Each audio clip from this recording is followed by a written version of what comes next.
পাহাড় ঘেরা সীমান্ত এখন পরিণত হয়েছে মৃত্যু উপত্যকায়। যে অঞ্চলকে বলা হতো শান্তির সেতু বন্ধ, সেখানে আজ আবার আগুন।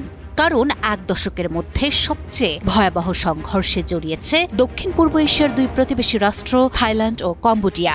দুই দেশের সীমান্ত জুড়ে এখন ধোঁয়া, গোলাগুলি আর আতঙ্কের ছায়া। আর এই সংঘর্ষের কেন্দ্রবিন্দুতে সেই পুরনো বিতর্কিত অঞ্চল, যেখানে ইতিহাস, জাতীয়তাবাদ আর আধিপত্যের লড়াই বারবার রক্তাক্ত করে তুলেছে এই অঞ্চলকে। পাক ভারত উত্তেজনা, ইউক্রেন রাশিয়া যুদ্ধ, মধ্যপ্রাচ্যের রক্তাক্ত সংঘর্ষ। বিশ্ব যখন একের পর এক জটিলতায় মোড়ানো, তখন নতুন করে রক্ত ঝরছে দক্ষিণ এশিয়ার এক বিস্তৃত সীমান্তে। দক্ষিণ পূর্ব এশিয়ার দুই বন্ধু রাষ্ট্র থাইল্যান্ড ও কম্বোডিয়া হঠাৎ পরিণত হয়েছে শত্রুতে। ৩ দিন ধরে তাদের মধ্যে চলছে গোলাগুলি, ভয়াবহ আর্টিলারি হামলায় কাঁপছে সীমান্ত এলাকা। এই বিতর্কিত সীমান্ত এলাকায় উভয় দেশই একে অপরের বিরুদ্ধে প্রথমে হামলার অভিযোগ তুলেছে। ফলে ভারী আর্টিলারি ও রকেট হামলায় এখন পর্যন্ত অন্তত ৩২ জন নিহত হয়েছেন। এছাড়া আহত হয়েছেন ১৩০ জনেরও বেশি এবং প্রায় ১.৫ লাখ মানুষ বাস্তুচ্যুত হয়ে আশ্রয়কেন্দ্রে ঠাঁই নিয়েছেন।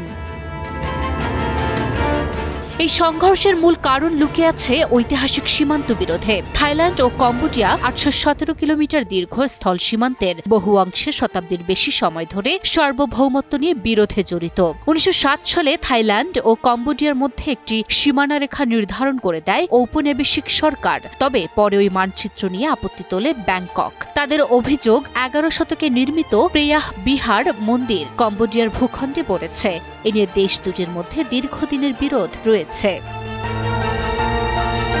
২০১৩ সালে জাতিসংঘ আদালতের রায়ে পরিস্থিতি নিয়ন্ত্রণে আসে। তবে ২০০৮ থেকে ২০১১ সালের মধ্যে বিরোধে বহু প্রাণহানি ও সংঘর্ষ হয়েছিল। পরিস্থিতি যখন স্বাভাবিক হচ্ছিল, তখন মে মাসে এক কম্বোডিয়ান সেনার মৃত্যুর পর নতুন করে সংঘর্ষ শুরু হয়।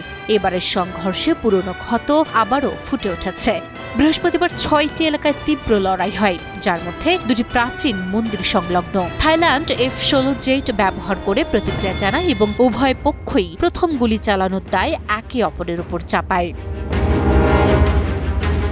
এই মুহূর্তে সীমান্তের পরিস্থিতি অত্যন্ত উত্তপ্ত। থাইল্যান্ড তাদের F-16 ফাইটার জেট দিয়ে কম্বোডিয়ার সামরিক ঘাঁটিতে হামলা চালিয়েছে, আর কম্বোডিয়া দীর্ঘ পাল্লার রকেট নিক্ষেপ করছে। উভয় দেশই তাদের সীমান্তে সামরিক উপস্থিতি বাড়িয়েছে। এই সংঘর্ষ কতদূর গড়াবে তা এখনো অনিশ্চিত। তবে বাস্তুচ্যুত মানুষের দুর্ভোগ আর প্রাণহানির সংখ্যা বাড়ছে, যা এই অঞ্চলের শান্তি ও স্থিতিশীলতার জন্য বড় হুমকি। এই সংঘর্ষের উত্তাপ ছড়িয়ে পড়েছে আন্তর্জাতিক মহলে। কম্বোডিয়ার প্রধানমন্ত্রী হুন মানেত জাতিসংঘের নিরাপত্তা পরিষদের কাছে জরুরি বৈঠকের আহ্বান জানিয়েছেন। অভিযোগ করে বলেছেন, থাইল্যান্ড অন্যায়ভাবে আগ্রাসন চালাচ্ছে। অন্যদিকে থাইল্যান্ডের ভারপ্রাপ্ত প্রধানমন্ত্রী ফুমথাম ওয়েচাচাই সতর্ক করে বলেছেন, এই সংঘর্ষ যুদ্ধের দিকে এগিয়ে যেতে পারে। থাইল্যান্ড অভিযোগ করেছে, কম্বোডিয়া নিষিদ্ধ ক্লাস্টার মিউনিশন ব্যবহার করছে, যদিও কম্বোডিয়া এই অভিযোগ অস্বীকার করেছে। আন্তর্জাতিক সম্প্রদায় এই সংঘর্ষ নিয়ে গভীর উদ্বেগ প্রকাশ করেছে।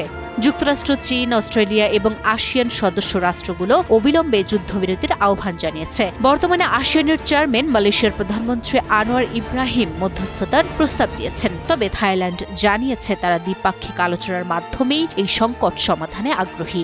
এখন সংঘাতের জল কোন দিকে গড়ায়, তাই এখন দেখার বিষয়। Desk report, news 24।